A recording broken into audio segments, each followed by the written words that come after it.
Welcome to Legacy Lab, where sociologists don't fight, they passive-aggressively explain society differently. Today, it's Weber versus Marx, the intellectual showdown where one says it's about money and the other says it's about money, but also vibes. First up, Karl Marx, the man who looked at society and said, interesting, but who owns the factory? Marx believes capitalism is the root of most problems. Class conflict drives history. And if you don't own the means of production, congratulations, you are the means of production. Marx sees the world in two main teams, the bourgeoisie, who own stuff, and the proletariat, who do stuff. His solution, endo-exploitation, overthrow capitalism, and somehow everyone shares nicely. Optimistic. Yes, messy.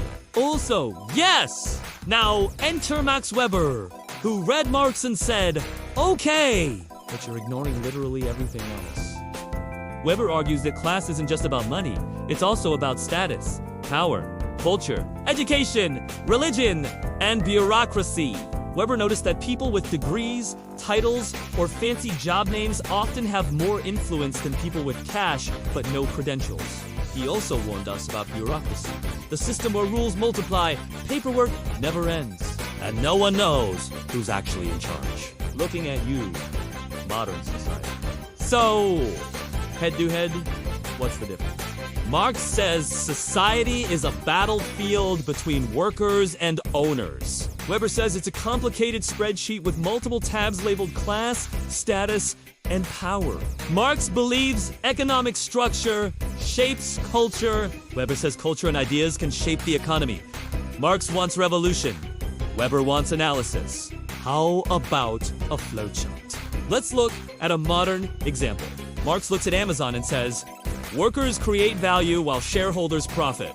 Weber looks at Amazon and says, yes. And notice how credentials, management roles, algorithms, and corporate culture control behavior. Marx asks, who owns the platform? Weber asks, who controls the rules, titles, and systems that make the platform work? Weber once called Marxism one-sided, which in sociology is basically the academic version of saying, you're not wrong, you're just incomplete. So who's right? Sociology says both. Marx helps us understand inequality and exploitation.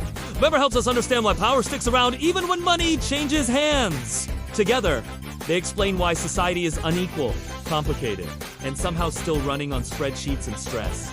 So if you've ever blamed capitalism and then immediately got stuck filling out a form about it, congrats! You're living in both Marx's and Weber's worlds. Like, subscribe, and comment whose side you're on.